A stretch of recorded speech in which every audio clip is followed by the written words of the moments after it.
nation. Hebrew kingdom building.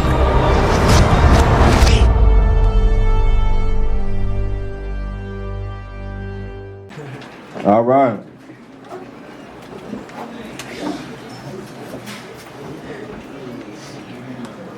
All right, so the Hebrew word for staff is mate. It means staff, rod, but it also means tribe.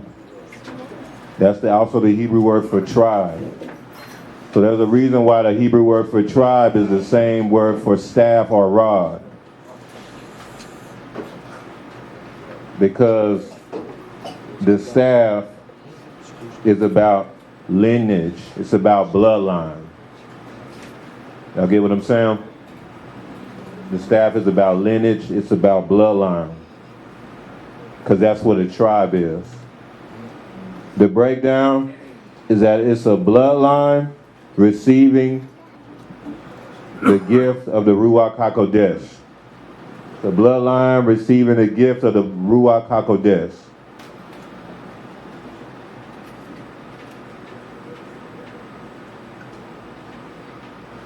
That makes sense?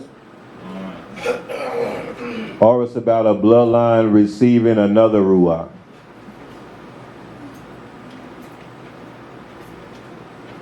Because y'all know these Ruachs be assigned to bloodline. Y'all know that the Ruach HaKodesh connects to the bloodlines too. That's the whole concept of a Kodesh seed. That's what that's about.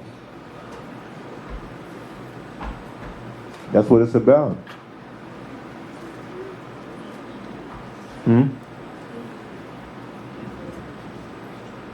Yes. So the breakdown for Mate is a bloodline receiving a gift. So you know the tet is a basket, so it could be about a gift or an offering. Receiving the gift of the Ruach HaKodesh. Or it can be about a bloodline receiving another Ruach. That's not of the Most High. You get what I'm saying?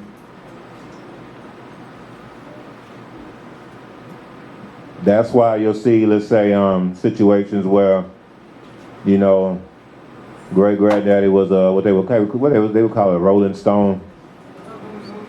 Yeah, great granddaddy was out there. He was with all kind of females. He had children with all these different women. He cheated on his wife a bunch of times. So then granddad, he was doing the same thing.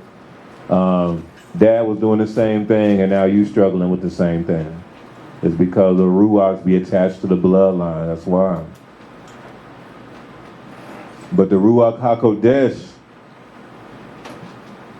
is attached to bloodline as well.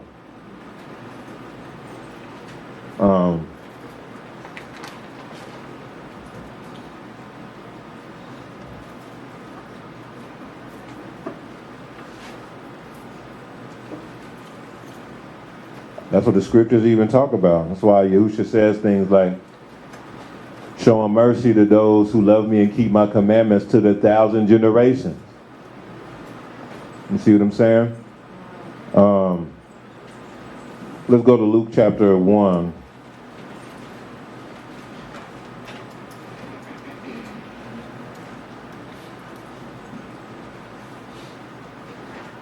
Let's go to Luke chapter 1, verse like 39, something like that.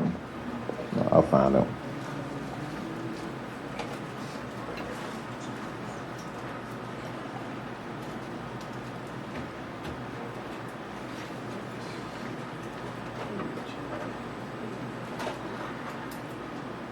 All right, Bakira Luke, let's start with verse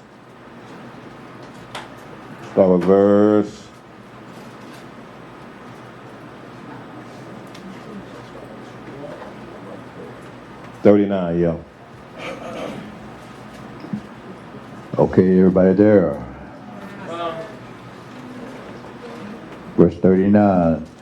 Now Mary arose in those days and went into the hill country with haste to a city of Judah, and entered into the house of Zacharias and greeted Elizabeth. And it happened, when Elizabeth heard the greeting of Mary, that the babe leaped in her womb. And Elizabeth was filled with the Holy Spirit.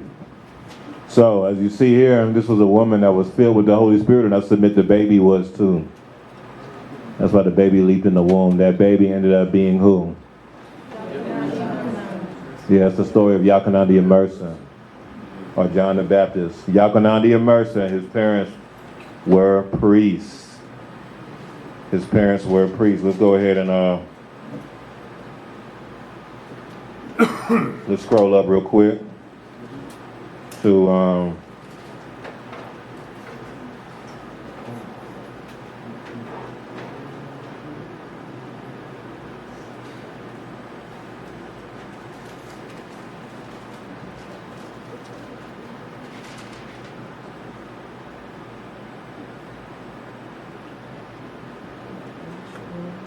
right, let's look at verse yeah, my bad, y'all. Like verse 8. Same chapter, Luke 1. Verse 5, yeah, baby, right on the money. Luke 1, verse 5. There was in those days Herod, the king of Judea, a certain priest named Zacharias of the division of Abijah. His wife was of the daughters of Aharon. Oh, you see that? Remember what we talked about, that Aharon, if you look at it, is associated with light. The word Aharon is associated with the word or, Aleph, Uar, Resh. Aharon has Aleph, Uar, Resh in it. So it lets you know that it's associated with light. So she's a son of light, basically a daughter of light. You see what I'm saying? Mm-hmm. And her name was Elizabeth. Verse 6. And they were both righteous before Eluah, walking in all the commandments and ordinances of Eluah, of Yahuwah, blameless. Of Yahuwah, blameless. So, okay. As you see, these parents were righteous, and they walked in the commandments of Yahuwah. You see what I'm saying? This is what we're going to look at, is how you bring forth Kodesh seed. That's what we're looking at in this passage. You have to be blameless. You can't be having like stuff still in your bloodline, stuff you still holding onto, iniquity still hidden in your inward parts that you haven't released yet, got delivered from, got healed from. Blameless means, I submit, that they are tamim. They are without spot or blemish. They are healed. You get what I'm saying? Let's keep going. Verse 7. But they had no child, because Elizabeth was barren. They were both well advanced in years. So it was that while he was serving as priest of Eluah in the order of his division. So what this is showing is that the father was a priest. See, remember we was just looking at the daughter was the daughter of Aharon, but what this is showing is that the father was a son of light. He was a son of Aharon. You see what I'm saying? Y'all getting this? Yeah, because why? Because it said he's a priest. He's a Kohen. And only people that could be Kohen in Yehuda and Israel were sons of Aharon. So they didn't have to specify the father. Verse 9. According to the custom of the priesthood, his lot fell to burn incense when he went into the temple of Yahuwah. Y'all see this? Because y'all know in order to burn the incense, you got to go where? Not the Kodesh HaKodeshim. Not leadership. It's a where? What do they call the place? Okay, y'all got it. All right. In order to burn the incense, you have to go into the holy place. No one can go into the holy place unless you're a son of Aaron. Unless you're a son of light. And you go into the holy place every day. But by this time, now this ain't the Torah at the time. This is thousands of years later. Y'all keep in mind, this ain't the times of Moshe. We're reading the Brit Hadashah. This is thousands of years later. So by this time, there were so many sons of Aaron. There were so many priests. The understanding when looking into it is that it may be once in a lifetime that the lot falls on that person to go and actually do the incense. That's like a once in a lifetime thing. It was so many of them there. It was different people who did it throughout the years, and it maybe once or maybe just a few times your whole lifetime that you would go in there. You get what I'm saying? During the times of during the Second Temple period, during the time of what they would call the Second Temple period. Are y'all familiar with what that means as far as the Second Temple period? I'm gonna give you a little bit of history. So first temple was built by Solomon. Y'all remember Solomon's temple? So first we had the tabernacle, right? The tabernacle, that was what Moshe had. He didn't have no temple. Moshe had the tabernacle. The tabernacle was a lot smaller. It was basically a tent that Yahuwah had them to create that was mobile. They can tear it down and they can move. So they can handle it, can have a way to worship Yahuwah and be in his presence even while not in the land. That's the tabernacle. It was like the place of refuge even outside of Jerusalem. You get what I'm saying? And the tabernacle was mobile, so they could move it with him in a sense. Okay, but then, you fast forward maybe a few hundred years, you had King David come along, right? King David came along, and then he had a son named Solomon. I said 30 seconds, so I'm going to have to just get to the point. He had a son named Solomon, and Solomon built the temple. There's a whole lot more in between that, but we're just going to get to the point.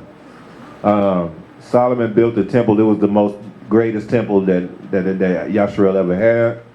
But unfortunately, about a few hundred years later, I think like 400 years later, it was destroyed by Babylon. In the days of Jeremiah and Ezekiel, they prophesied about it. They were prophesying during that time. Just read the book of Jeremiah or Ezekiel. Solomon's temple was destroyed by Babylon. Actually, when I was just talking about, or Bakir Yamin was talking about when the Ruach had left, when Yahuwah's presence left the temple, that we were talking about Solomon's temple. That was talked about in the book of Ezekiel. Okay, got destroyed. So then you had this whole season when there was no temple. So when you read, like, say, the book of Daniel, you read different, the Babylonian captivities. You can read certain books when they were in Babylonian captivity. That was during that season when there was no temple. Generally speaking, it's not clean cut because, like, Daniel was in captivity before the temple was actually destroyed. But again, I'm just summarizing it. But he was also in captivity after the temple was destroyed. Okay, all right. But then you have a situation that happened about 70 years later when the Most High called a couple of people, Zerubbabel and Yahusha the son of Zehozadak. Remember we always talk about them? Because after the Assyrian captivity, Yahuwah had appointed them to go back to Jerusalem and to rebuild the temple. They rebuilt the temple, and that was the second temple. It wasn't on the level of Solomon's temple, but it was still through. You fast forward another few hundred years, Yahushua Mashiach comes on the scene. Again, I'm summarizing it big time. You had a whole lot to happen between that as well. But nevertheless, you had the Maccabees, you had all that stuff happen, but nevertheless, Yahushua comes on the scene during the times of this second temple. Yahushua basically came at the end of this period of the second temple. The second temple, by the time Yahushua came, was already been moving for hundreds of years. I don't even know exactly how long. Maybe 300-400 years. It was about 300 years, something. It was hundreds of years. Just to put things into perspective about how long that is, America ain't even been here no 300 years. So that's why when Yahushua came at the end of this period, because literally 40 years after Yahushua's resurrection, the temple got destroyed again, the second temple.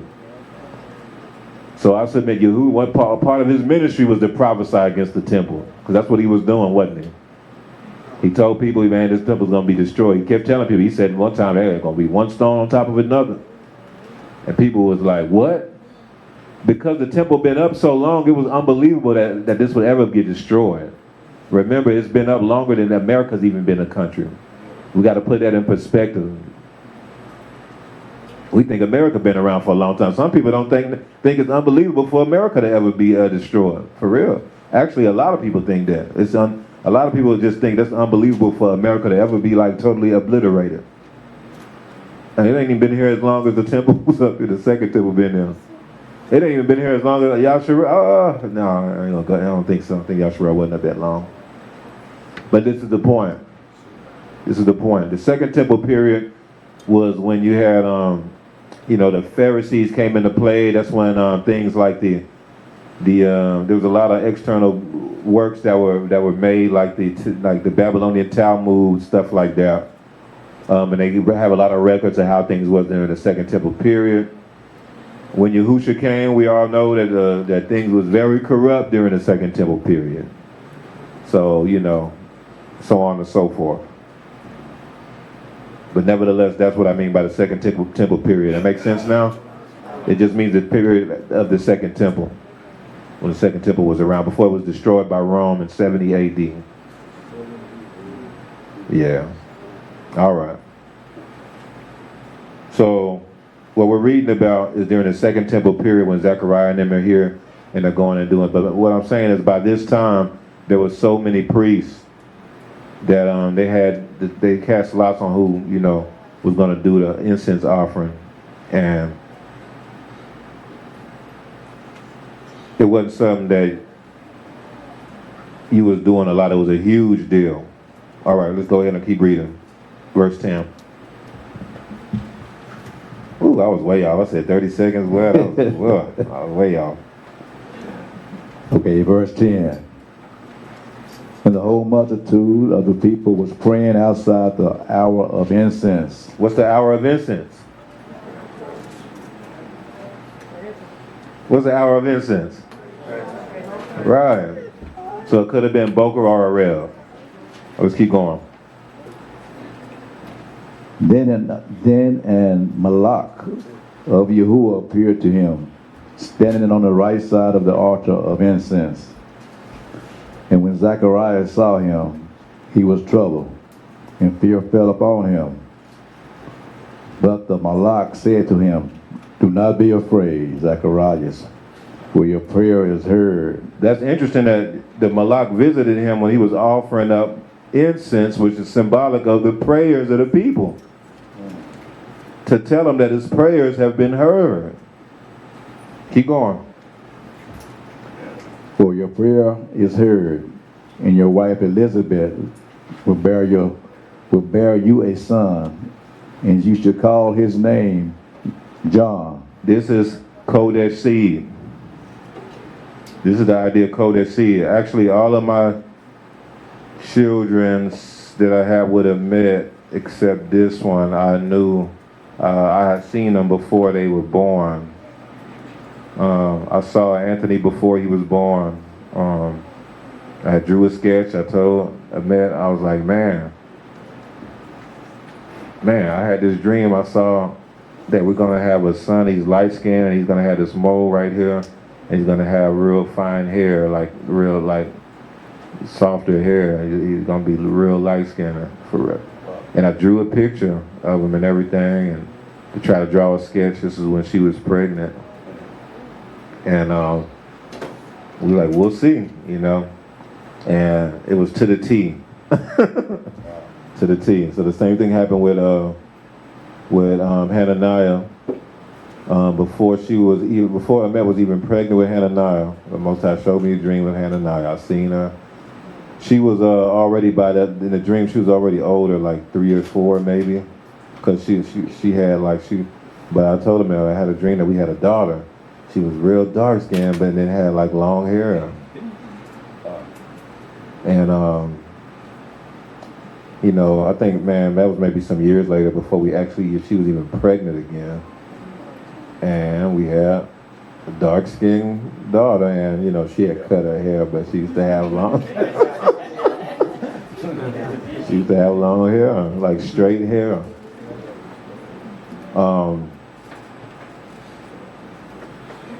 But this time, actually, with this baby, the Most High showed her Met. She didn't write down the dream. I was like, but I remember it was about maybe about a month ago? She was like, we just woke up and she's like, I just had a dream that a baby was born and she was a girl, and I wish she would have wrote it. I don't remember, because she had specific things how the baby looked. And we were all just waking. She just talking to me. I don't even know if I was all the way up.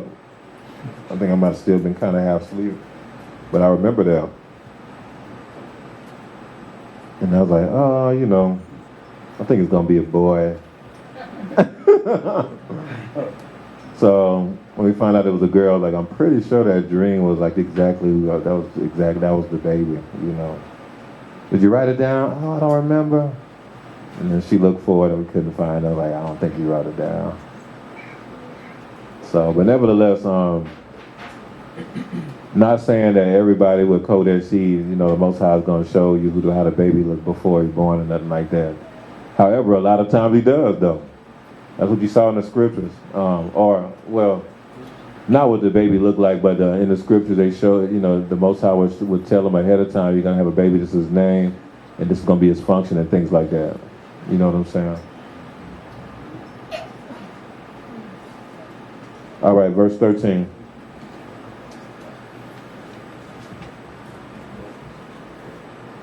But the Malak said to him, do not be afraid, Zacharias, for your prayer is heard, and your wife Elizabeth will bear you a son, and you shall call his name John. And you will have joy and gladness, and many will rejoice at his birth, for he will be great in the sight of Yahuwah, and shall drink neither wine nor strong drink. And look at this, y'all. He will also be filled with the Holy Spirit. Y'all see this? Hold on. Even from his mother's... Hold on, I need y'all to wake up. Hold on, wait, hold on. Read that one more time. He will be what? He will also be filled with the Holy Spirit. Even from where? Even from his mother's womb. Yeah.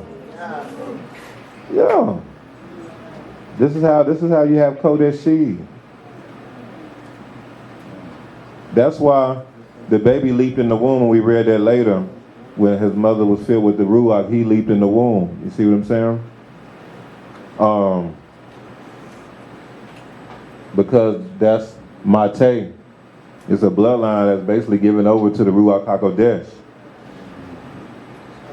So that's going to pass down to your seed. Ruach's passed down to your seed. We always look at the negative side of Ruach's passing down to your seed, but we don't look at the positive side, how the Ruach HaKodesh, if you have that Ruach, is going to pass through your seed. And so you'll be bringing forth these super babies like Yachanan Mercer was a super baby. He was off the chain. Off the chain. Filled with the Ruach. All right, so keep that in mind. This stuff passes through the bloodline. That's why Yahuwah said he will visit those who love his commandments to the thousands of generations. He's going to visit their generations. There's stuff, and you have Kodesh seed, there's stuff to where you'll guide them and lead them in the scriptures and in the truth. But there's stuff they're going to be moving on their own on, based off of their relationship with the Most High themselves. You see what I'm saying? Because they had a Ruach.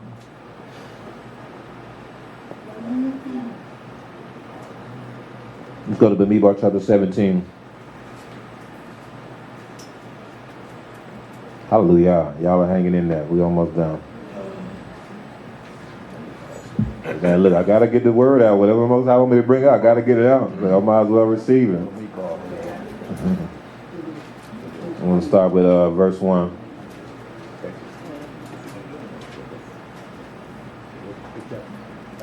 Numbers chapter 7. The book of Numbers chapter 17. Bamidbar, or the book of Numbers. Right.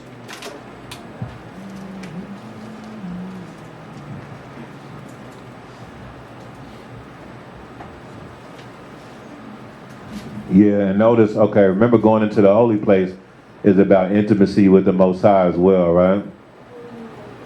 Y'all saw how Bakir Yamin, you know what I was talking about, but y'all saw how Bakir Yamin was talking about how the woman is the temple? And you notice that the holy place, we were talking about that, that's our bodies is the temple. It's the representative of a woman's body. I submit to y'all. So So when they're going into the holy place every day, when the husbandman, the priest, remember the Kohen, the bridegroom, represents Yahusha, right? Because Yahusha is the high priest in the Shamayim. So the high priest is a representative of Yahusha on the earth. He's going into that holy place every day. That goes back to what Malek was talking about, though. I didn't know what he was going to be talking about in the marriage thing today. I don't listen to it beforehand, y'all. How important sex is when it comes to marriage, a covenant relationship. And how you can't be depriving that. It was a commandment from Yahuwah that the incense has to go up every day, Barucher and Arev. Every day. In other words, it was a commandment that the bridegroom had to go inside the temple every single day. Not just every day, but twice a day.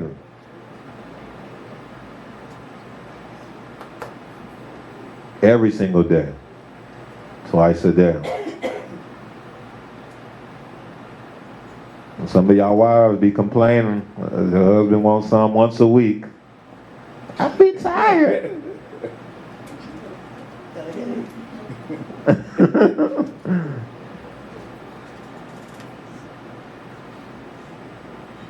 Twice a day, y'all. How many married folks in here going in twice a day? Oh man, it's crickets.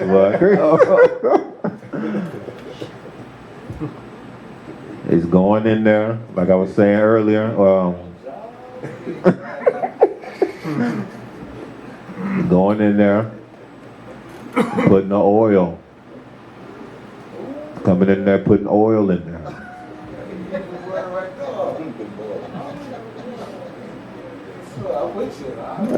Yeah. He's bringing oil into that holy place.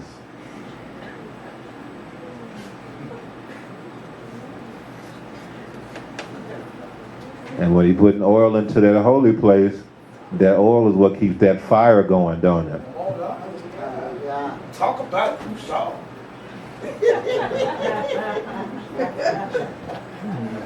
Keep that in mind. And the oil, so the oil is on a menorah, which is what is the menorah?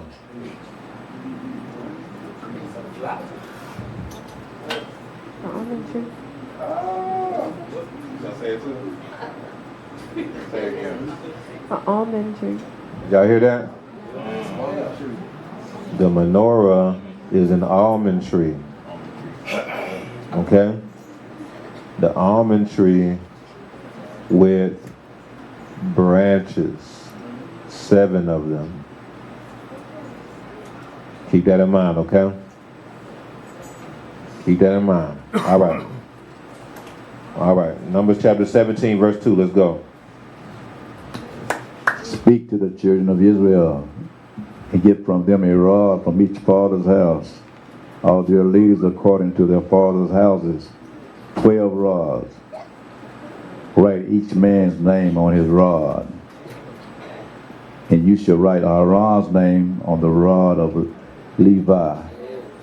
For there shall be 1 rod for the head of each father's house.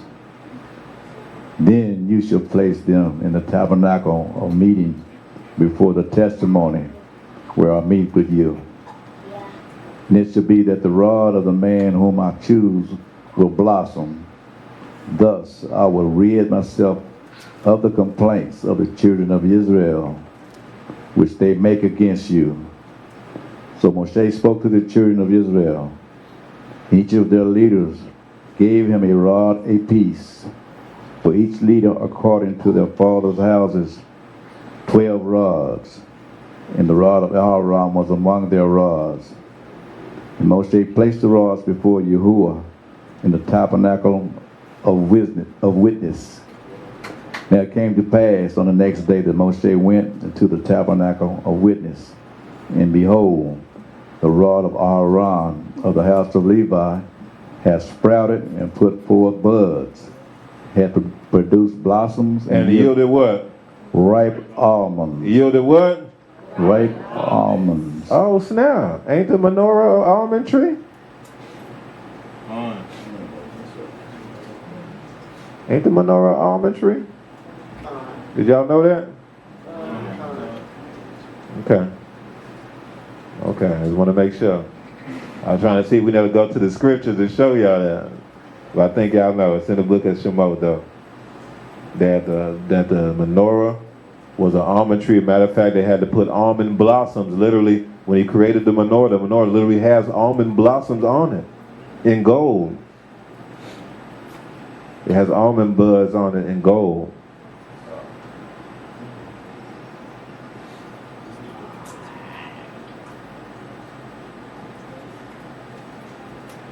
So,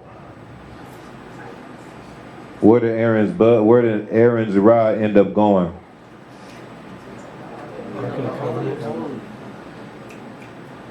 What's in the Ark of the Covenant?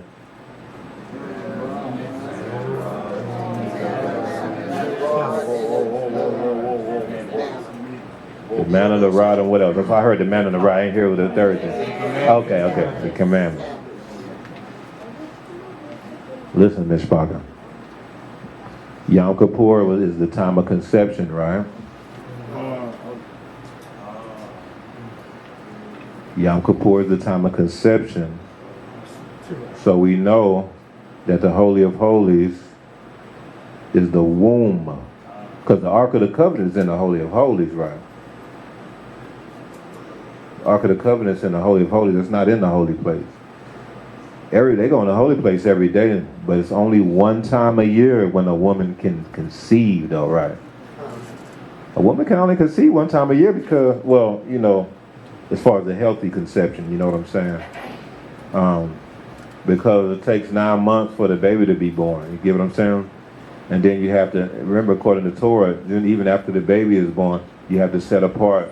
If it's a male, 40 days. If it's a woman, 80 days. You can't even go, you know, you can't do anything even after it's born. So it's only one time a year, generally, that a woman can conceive as far as healthily. We're not talking about any, you know, unforeseen circumstances, but as far as healthily, it's one time a year. That's why Yom Kippur, the time of conception, is once a year.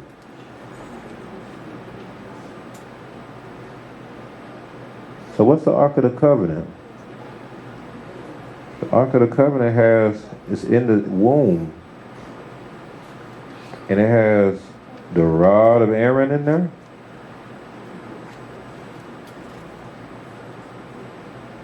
That budded. It's the budded rod of Aaron that have budded and blossomed and bore ripe almonds.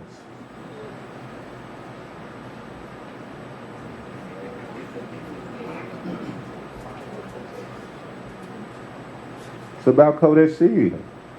That's a baby. That's a baby. Listen, look. So you got, listen, it's a baby. It's a male child. You have the Torah in there, the commandments, the tablets. That's the development of a baby. You got the tablets. That's like the heart. Because remember, Yahuwah said he's going to write the Torah on your heart. He's going to say, take out a heart of stone and give you a heart of flesh. I'm going to write the Torah on your heart. Then you had, okay.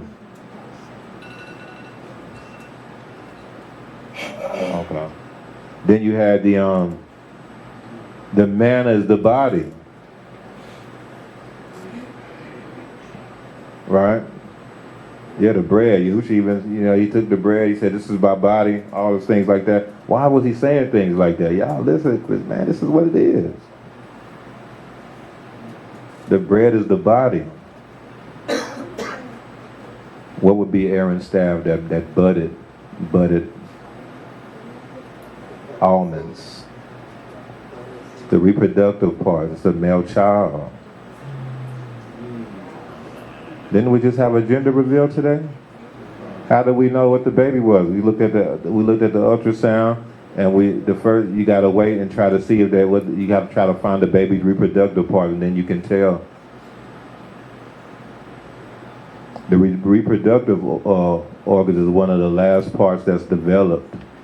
That's why you gotta wait like 20 weeks before you can tell the sex of the baby, whether it's male or female. You get what I'm saying? But the body is formed. The heart and stuff in the body is formed a lot sooner. That's why, do y'all know all those items wasn't put in the Ark of the Covenant at once? Did y'all know that? Y'all know that Aaron's rod was put in there last. It's the development of a baby, y'all. It's like the Ark of the Covenant, it's like the egg. The Holy of Holies is the womb. The Ark of the Covenant is the egg. And you had the manna was put in there. You had first I believe the commandments was put in there first. Then you had the manna. And then you had Aaron's rod that budded. If you look it up, they'll show you that the heart is one of the first things to develop in the embryo before they're even really a full body. So that makes sense why the Torah was put in there first. Then the manna.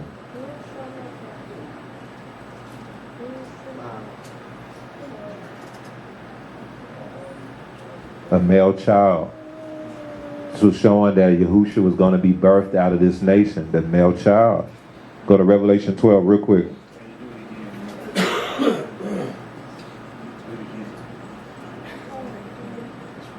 Yeah, I didn't think this out at all. I didn't do this because it was a gender reveal. Honestly, the gender reveal was totally separate than what I was doing. That was the daughters on that part. Hey, what's y'all? Can we do the gender reveal today? Hey, most definitely if y'all want to, man, go. All right, what's y'all? Can we do it right now or do it later? Hey, however y'all feel, you know, I was like, do it later. No, what's y'all? Can we just do it earlier? Hey, you know what? We'll do it earlier. Let's just do it. I'll pray to the.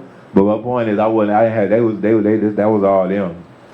I wasn't thinking that out when this is what the Most High, was showing me he wanted me to bring out. But I'm just thinking now how that's tied together because, with the gender reveal and also what came out in the marriage teaching too from Malek that I didn't listen to before just now either. So I just want to bring that out of how crazy that is, at least to me. All right, let's go. Verse 1. Revelation 12, verse 1.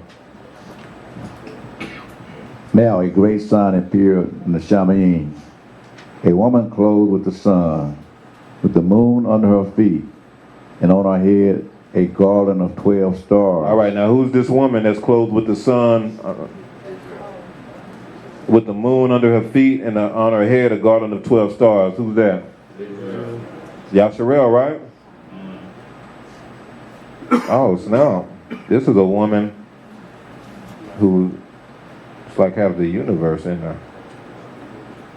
Clothed with the sun, the moon under her feet, and on her head a garland of 12 stars. Interesting. But you notice this is a woman. Verse 2. Then being with child, she cried out in labor and in pain to give birth. So as you see, she was pregnant. She was with child. She was with child and about to give birth. So that means that there was a baby in her. Keep going. And another sign appeared in the Shamayim. My bad. We're going to skip. Nope, go ahead and read it. My bad. And another sign appeared in the Shamayim. Behold, a great fiery red dragon having 7 heads and 10 horns. Go ahead and skip to verse 5. She bore a male child. She bore who? A male child, who was to rule all nations with a rod of iron. And her child was caught up to a lure in his throne. There you go. Then the woman, no, that's it. The male child. The woman who was going to birth out a male child. Didn't Yahushua say he was the manna that fell from heaven? He said that. And we would just take it like, oh, okay, yeah, Yahushua was the manna. All right. We didn't really know what that meant. He said that, though. He said that. He said, I am the manna. Didn't he say he was the Torah made flesh? The Word made flesh, the Torah made flesh. We've been always talking about that. That's Yahushua. He's the Word made flesh.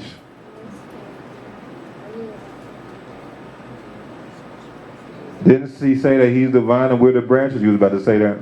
No, he's the male child that was born through the bloodline. Yeah, yeah. But didn't he say he was the vine, we're the branches? Yeah, I submit to y'all, that's really about the rod of Aharon. That budded almond blossoms, which is the menorah, that's us. We're the branches, y'all. Yeah, he's the vine, but we're the branches. The vine is just the, you know, you can say the trunk or whatever, it's the main thing.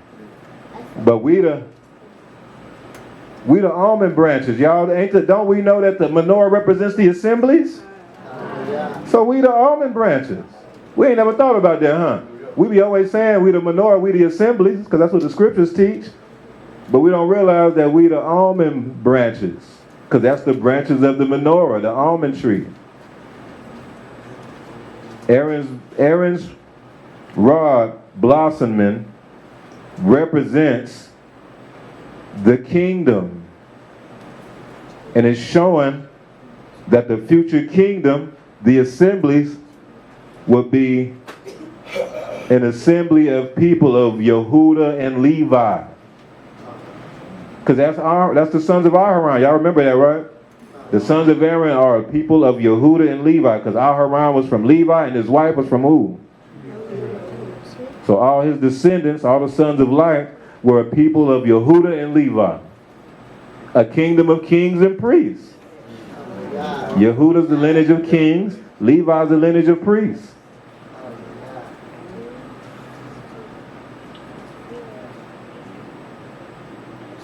Maybe it's an order that's of Levi and Yehuda, like the tabernacle of David and the order of Moshe.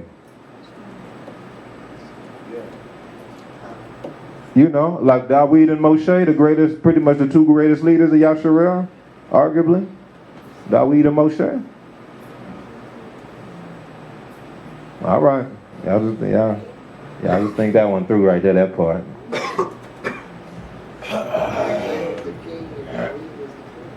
Mm-hmm. Because the staff, y'all, I know this is, don't take this, I'm just saying. So, the staff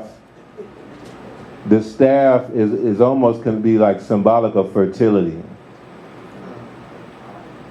That's why you didn't see women with staffs.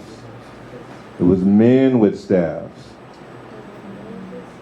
It's almost, I submit, like a symbolic of your lineage, your tribe. So that's why even, you know, the staff, even its shape and stuff like that, can be symbolic of that reproductive part. You see what I'm saying?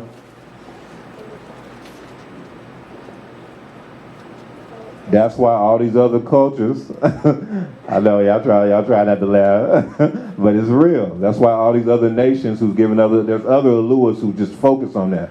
That's why if y'all ever seen like the obelisk, y'all ever seen the obelisk? Yeah. I should have had pictures, but I was rushing. I didn't have no slides for it, but maybe when somebody can send it in the questions and answers chat, that'll be helpful. You can just Google the obelisk, Egypt obelisk.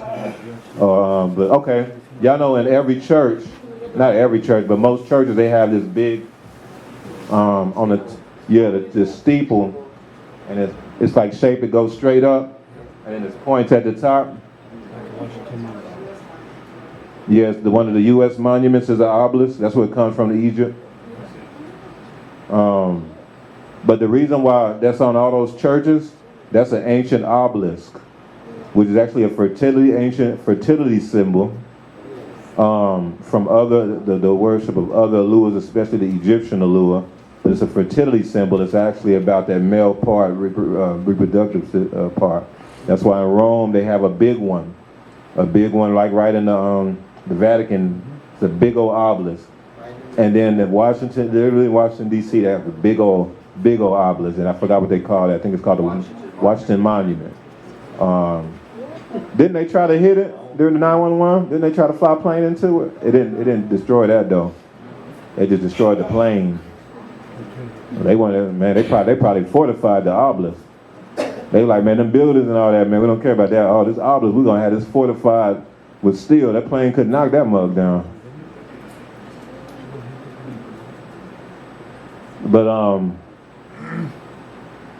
But because, so I want y'all to really understand this.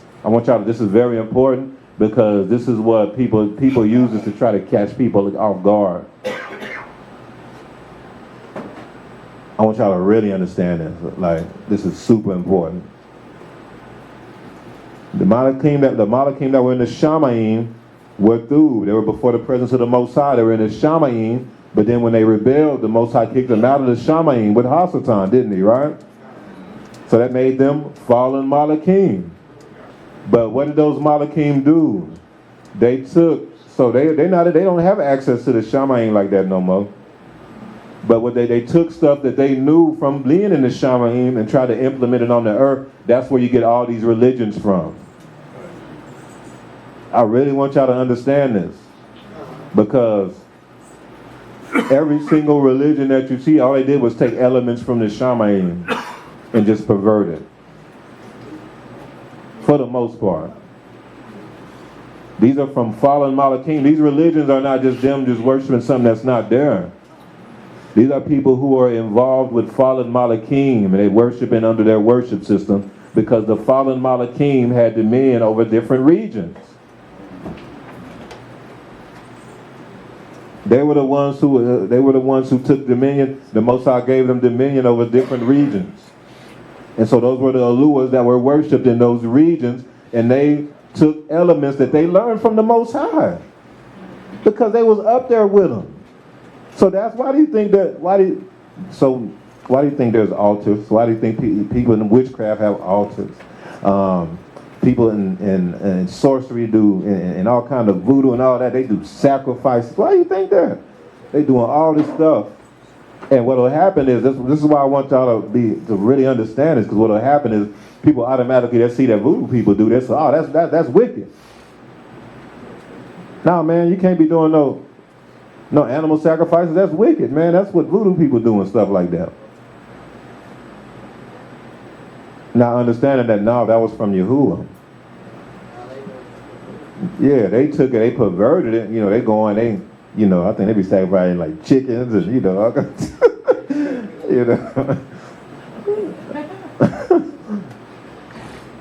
But man, but people be so skewed with someone of the Most High is moving in that way and doing it in the ways of the Shamayim, won't be able to discern it. They're like, oh no, what in the world? You know what I'm saying?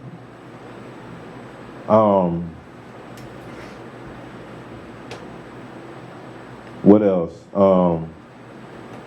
Temples. Why does every other Alua have a temple? You know what I'm saying? Why does This is why, because these originated from people who had access to the Shamayim at one point in time. All right, I hope y'all got that.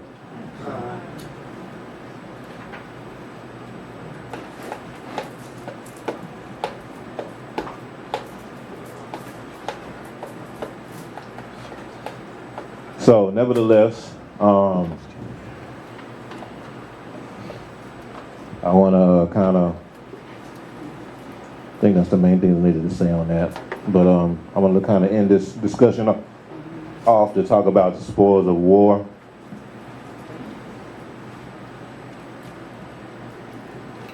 So one part I didn't mention about Yom Kippur when we did the Yom Kippur lesson, because I didn't have anything specifically prepared, so I was going mostly off of memory. This is a very important part of Yom Kippur, that Yom Kippur is about judgment on the nations. So the fasting is a type of mourning too, because that's the idea of a lot of deaths, a lot of deaths, a lot of destruction. You see what I'm saying? Because Yom Kippur is basically it's like Judgment Day. It's judgment for those who are not with the Most High, but blessings and rewards for those who are of Yahuwah. You see what I'm saying? And protection and shalom for those who are of the Most High. But it's like hunkering down in the ark. So y'all think about the picture of Noah's ark. When Noah went on the ark, when the floods hit, y'all could imagine, like, he just had to just chill in the ark. Like, it wasn't really nowhere to go, wasn't really probably a whole lot to do. It was just you and those who made it in. And a whole bunch of death and destruction all around you. A whole bunch. And all you can do is you can just be hunkered down in the refuge of Yahuwah in the ark. It wasn't a whole lot of moving around. It wasn't that's Yom Kippur.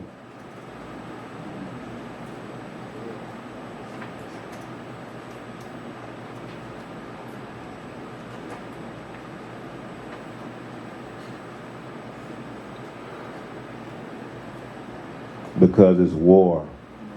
When the Most High goes to war against the nations. That's what happened with Noah's flood. Yahuwah went to war against the nations. And he said, I'm going to preserve you. I'm going to start all over with you.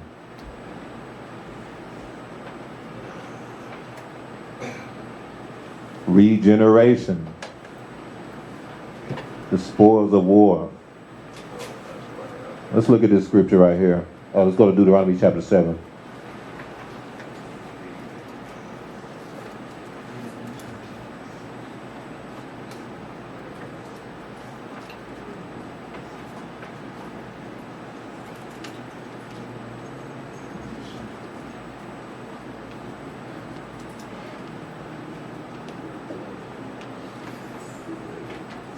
Start with verse 1. Let's get it. Everybody there? All right, let's go. When Yahuwah your Lord brings you into the land which you go to possess, and has cast out many nations before you. He's cast out what? So this is showing that this is about Yahuwah going to war against the nations, isn't it? Okay, and then it goes into the different nations. The Hittites, Girgashites, Amorites, Canaanites, Perizzites, Hivites, Jebusites. What's happened to Jebusites, Bakir Aluf? 7 nations greater and mightier than you. And when Yahuwah your Lord delivers them over to you, you shall conquer them. You shall what? Conquer them. And what else? And utterly destroy them. This is about going to war against the nations. This is pretty much very clear, huh? All right, now look what else he said. Keep going. You shall make no covenant with them, nor show mercy to them, nor should you make marriages with them.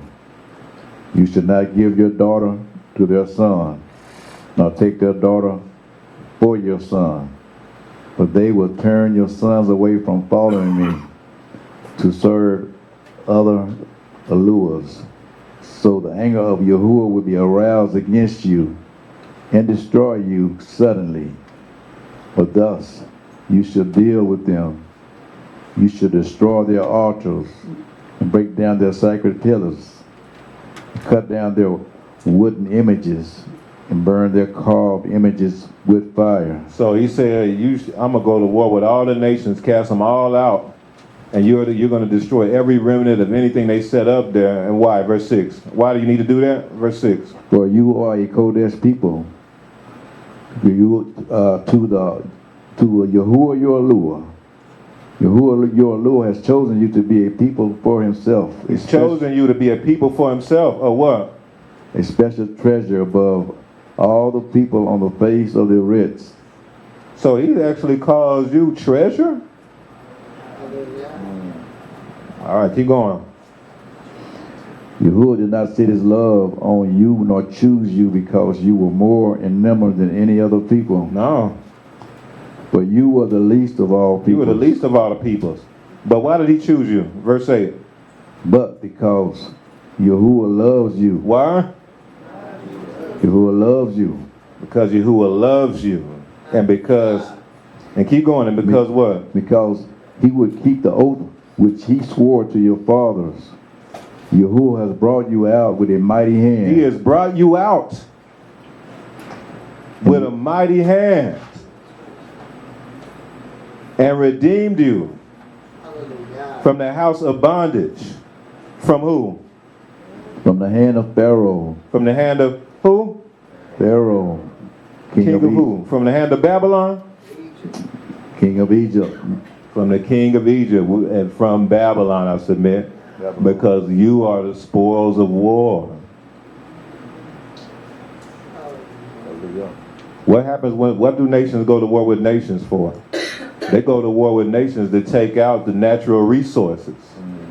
That's what they go to war with nations for, don't they? They go to war with nations to plunder their resources. Right. When a nation goes and subdues and destroys another nation, the first thing they get out of that nation, they take all the treasures out of that nation, don't they? Yes, sir. Don't they? They take all the spoils. Y'all follow me now? So Yahuwah is trying to say that you are a special treasure to him. You notice he said, yeah, I didn't pick you because you're many in number. You are the least of them as far as in number. Isn't treasure rare? Actually, the more if it's numerous, that means it ain't that valuable usually, right? That's right.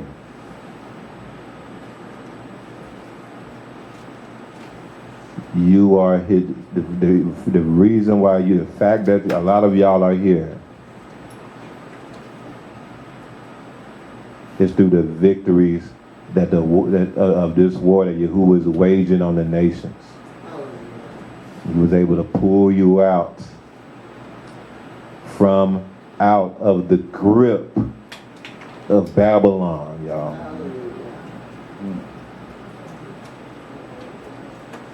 For he is subduing the nations.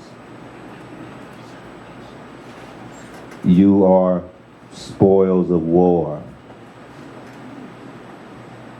You are what they will call in the King James booty. I knew that. See, I knew the children. That's what they call it in the King James. Is booty, like the treasures from World War. Yeah. That's why you are here. You're not your own. Why do you think? Look at the breastplate. I mean, y'all know it look way bigger than better than that. But I'm just had to. Y'all see, I didn't even capitalize. I just threw that in there real quick.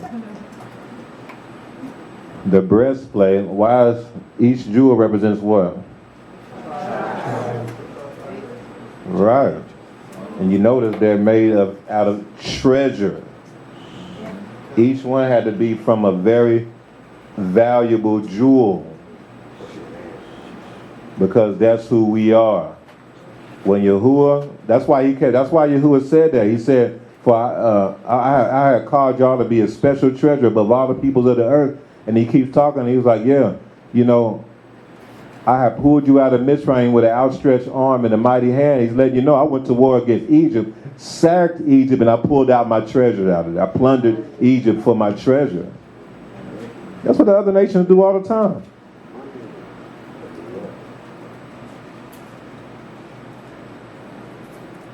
That's you.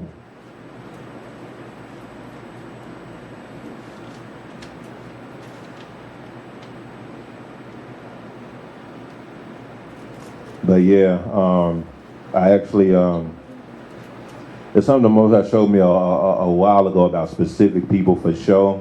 I know but I know that applies to a lot of y'all. But it brought back to my memory when Shoshone had brought out what she brought out last night. That's what brought it back to my memory. It was a Hebrew word she was given. And I was looking into it and praying on it. I knew what it meant right away, but I just wanted to make sure and pray on it. And I prayed on this book, and the Most High confirmed to me that's exactly what it is. It's exactly what it means.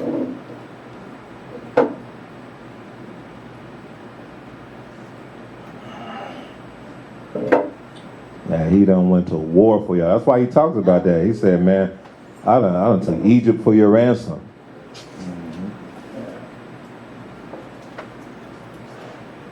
Colonization. When y'all see the other nations doing stuff, where do they get this from? Where did the Europeans get this from to explore and to look for other nations that they can go and sack and destroy so they can plunder all the natural resources? Yeah.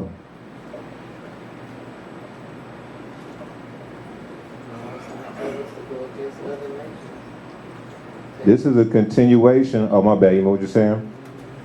I'm sorry. No. I don't want to cut you off. Go ahead. When Most High had us to go into other nations and take what was theirs. Oh, yeah. Yeah, that's true. No, that's a good point. I knew you were going to say something huge. I had to hold on. No, like when you read Joshua and all that stuff, man, that's colonization too. You can say that for real. Yeah. That's a huge point. But yeah, in Devarim, what we read in the last, remember the last Torah portion what we were talking about? We were talking about when the Most High, he said, this is the Torah precept, Deuteronomy 21, when you go to war against the enemy, and it says, and Yahuwah delivers them into your hand, and it says, if you find a woman that you like, you can bring her in your house, right? That's what the Most High did to us.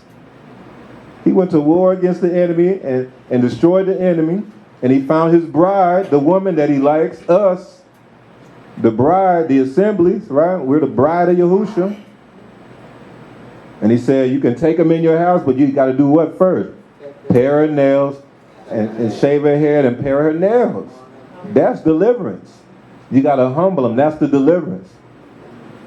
In order for you to be a part of the bride, oh man, you got to go through a ruka. That's what that is. You got to be humbled. You got to take off the garments of your captivity. Ain't that interesting? We talked about that Shabbat, and then we went in the next day on Yom Rishon, and the whole series was about garments, wasn't it? That the Maleks was bringing out, and that we was bringing out, and the other Mushalim. And we just, on Shabbat, I did not know what they was going to be talking about. You got to take off the garments of your captivity and put on the garments that you're like, ain't that what Malek was talking about? Like how Yahuwah, you might think this is beautiful, because of this captivity, our women think that this is what look good, and, if you, got this stuff that's looking revealing and stuff, and all this stuff showing that's beauty, you know what I'm saying? Because, think about it, you ain't really see no models walking around with no modest apparel on, do they? The people who are depicted as the most beautiful people in America, they wearing the most tight, just revealing stuff you can think of. And because that's beauty. Oh man, that's beauty. So what happens is, then we get conditioned from this captivity to think, okay, that's how I need to look. Because that's beauty. That's how you get a husband. That's how you look through.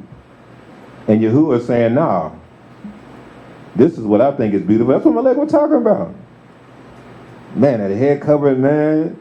Got that nose ring, got that, Malek was talking about, got that, my wife got that jewel down there to do something to me, man. That jewel hanging from the head cover, man, that's trying, man, that do something to me right there. Y'all, when I met her, there was another woman that was with her. She was too deep. Her homegirl was super revealing. Super revealing, had everything out, everything. Shorts was cut off right here. So all my homeboys was trying to holler at her. I like, oh no, I want the other one. So, okay, well let's do it. Ahmed was, more modest than normal in the world.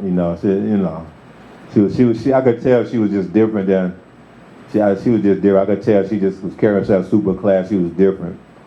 Because she wasn't like all extra revealing and stuff. And then she, I can just tell. I was like, yeah, that's who I want. So how about this? You go out that one, you know, we got something, let's do, because you on that one, you know, you can go get the homegirl, I'm gonna get her.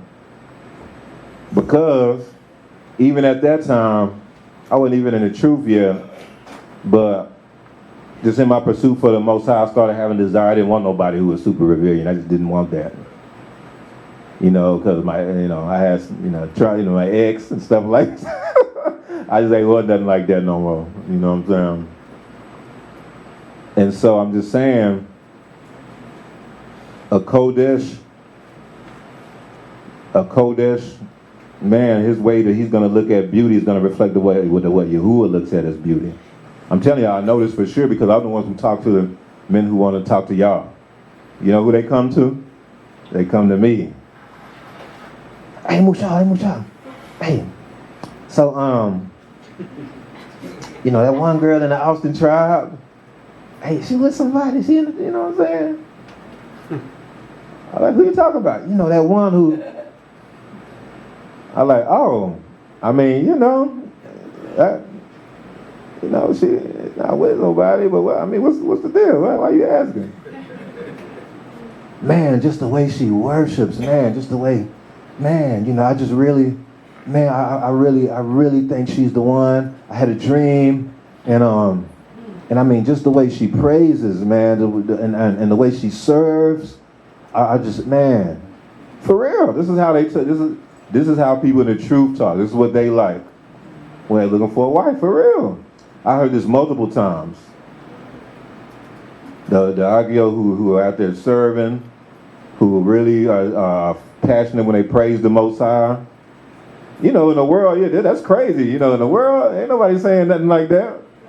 Like, man, you know what I'm saying? She fine. I'm trying to see what she doing, I can't remember at one time I can't remember any time I heard any dude who was trying to pursue a female in Austin say, oh man, she's so fine, that's why. I had not one time. And I'll submit it's because what happens when you start getting filled with the Ruach, your depiction of beauty reflects what Yahuwah's depiction of beauty is. You see what I'm saying? All praise to the Most High. But hold on. I just want to make sure that was it. Yeah, that's pretty much it.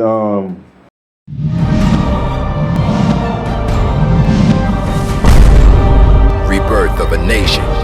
Hebrew kingdom building.